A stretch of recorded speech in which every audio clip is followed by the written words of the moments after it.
Prime news ने राष्ट्रीय सह कोषाध्यक्ष नरेश बंसल से खास बातचीत की। बातचीत के दौरान उन्होंने कहा कि मुझे बेहद खुशी है कि अब ऐसा लग रहा है कि मेरी उठाई हुई मांग जो है वो पूरे होने की तरफ है। बता दी कि नरेश बंसल ने संसद में देश का नाम भारत करने की मांग उठाई थी। उन्होंने और क्या कुछ कहा, ये भी सुनिए। मेरा देश बदल रहा है और दोबारा एक बार फिर से पुरानी परंपराओं में वापस आ रहा है। हमारे साथ में वे सांसद मौजूद हैं या यूँ कहें बीजेपी के राष्ट्रीय सह कोषाध्यक्ष मौजूद हैं नरेश बंसल जी, जिन्होंने पिछले सत्र में इस मांग को उठाया था कि इंडिया डेट इज़ भारत, जो कि संविधान में है, इसको संशोधन होना चाहिए और भारत इट मीन्स भारत होना चाहिए। हमारे साथ में नरेश बंसल जी बात करते हैं। सर, आपने इस मांग को उठाया था और देखिए विशेष सत्र भी आने लगा है, क्या मांग आपने की थी? देखिए, मैंने मानसून सत्र में विशेष उल्लेख के अंतर्गत ये मांग की थी कि भारत के संविधान की धारा 1 में संशोधन किया जाए। इंडिया दैट इज भारत में से इंडिया दैट इज ये हटना चाहिए।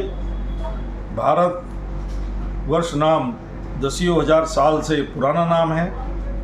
ये देश भारत था, भारत है, भारत रहेगा, ये मैंने इसकी मांग की थी और व्यावहारिक रूप में वो मांग क्रियान्वित होती दिख रही है। एक आपका अथक प्रयास था, आपने कोशिश की कि देखिए हमारी जो संस्कृति है वो फिर से वापस आए, लेकिन मुझे ऐसा लग रहा है कि ये मांग आप लोगों ने उठा दी। इसका इशारा हमें देखिए राष्ट्रपति महोदया का जो निमंत्रण है उसमें भी हमें देखने के लिए मिल रहा है। इसके अलावा मोहन भागवत जी का भी बयान आया था कि इंडिया क्यों कहते हैं हम, भारत हमें कहना चाहिए। तो कहीं विपक्ष में अब खलबली ना मचने लग जाए? नहीं, विपक्ष दिग्भ्रमित है। विपक्ष को केवल प्रतिक्रिया करनी है विरोध में, लेकिन ये नहीं विपक्ष देख रहा कि वो बैकफायर हो रही है।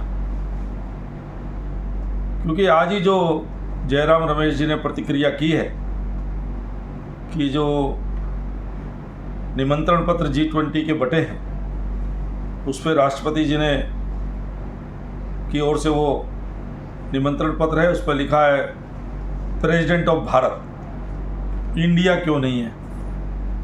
जयराम जी रमेश का इतना इंडिया मोह है, मैं उनसे पूछना चाहता हूँ, जो कह रहे हैं कि भारत ये विखंडन करने वाला है, तो उन्होंने भारत जोड़ो यात्रा क्यों निकाली थी?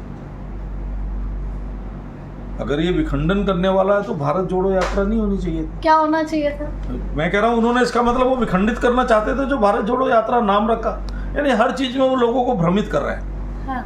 वो भ्रमित कर रहे हैं। भारत भारत है, भारत रहेगा, भारत था। दसियों हजार साल पहले हमारे वेदों में उत्तरम यत् समुद्रस्य दक्षिणे से हिमाद्रे भारत नाम तद भारतीय संतति, ये पूरा है उसमें। लेकिन विरोध करना है। इंडिया तो हमको 200-300 साल पहले अंग्रेजों ने दिया है।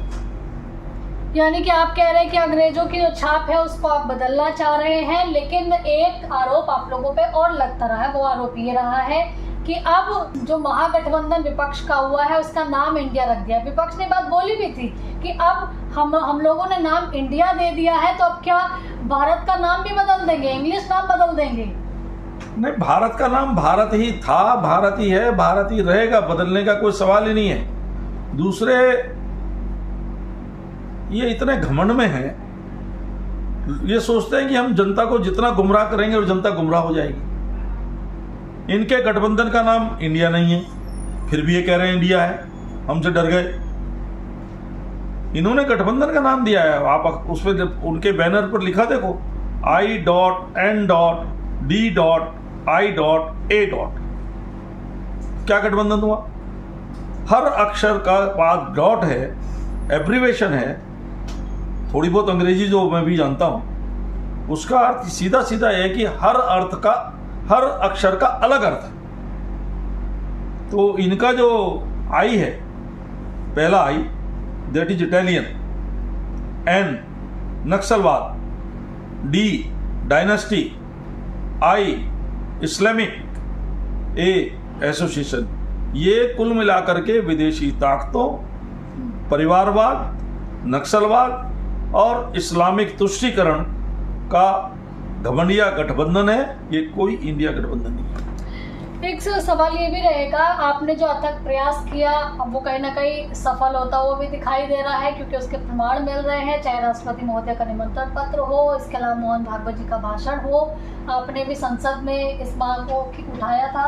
तो कब तक इंडिया हट जाएगा और देश का नाम पूरी तरीके से भारत हो जाएगा? जैसे जैसे सब लोग भारत बोलने लगेंगे, इंडिया अपने आप हट जाएगा। इंडिया कोई ऐसा नहीं है कि हटेगा नहीं। और कुछ लोग जो उस मानसिकता के हैं वही बोलते हैं, बाकी सामान्य जन सामान्य भारत के नाम से जानते हैं, भारत बोलते हैं। और संवैधानिक प्रक्रिया जहाँ तक है, सरकार जब चाहेगी तब वो बदल जाएगी। विशेष सत्र में अनुमान लगाए जा रहे हैं, ऐसा होगा? हम उम्मीद कर सकते हैं क्या होगा, बाकी तो उसके जो बिजनेस आएगा सत्र का तब पता लगेगा। आप सरकार में हैं और आपने बात भी उठाई थी, तो कहीं ना कहीं कुछ जानकारी तो मैंने नहीं, मैं सरकारी पक्ष का सांसद हूँ, मैंने बात उठाई थी, तो मैं ये उम्मीद करता हूँ कि मेरी बात को वजन मिलेगा और उस पर सरकार कुछ ना कुछ कार्रवाई कर रही होगी, करेगी। आपको लग रहा है अगर ऐसा हो गया तो विपक्ष के पेट में दर्द होगा? विपक्ष के पेट में तो हर समय दर्द रहता ही है। विपक्ष के पेट के दर्द का सवाल नहीं है। सवाल यह है कि जनता को किस प्रकार से, हमको जो 75 वर्ष में इन्होंने पीछे धकेला है 60-65 साल में, उसकी पूर्ति करते हुए कैसे अगले 25 साल में हम भारत जो विश्वगुरु था उसको फिर से विश्वगुरु बनाए। चलिए, धन्यवाद। तो देखिए, यहाँ आप नरेश बंसल जी को सुनने दिन का कहना है कि हमारा जो प्रयास था, हमारी जो कोशिश थी कि भारत जो विश्वगुरु था उसको फिर से विश्वगुरु कैसे बनाया जाए, इसमें हमारी कोशिश है। हम प्रवीण के साथ आंचल यादव, प्राइम न्यूज़, दिल्ली।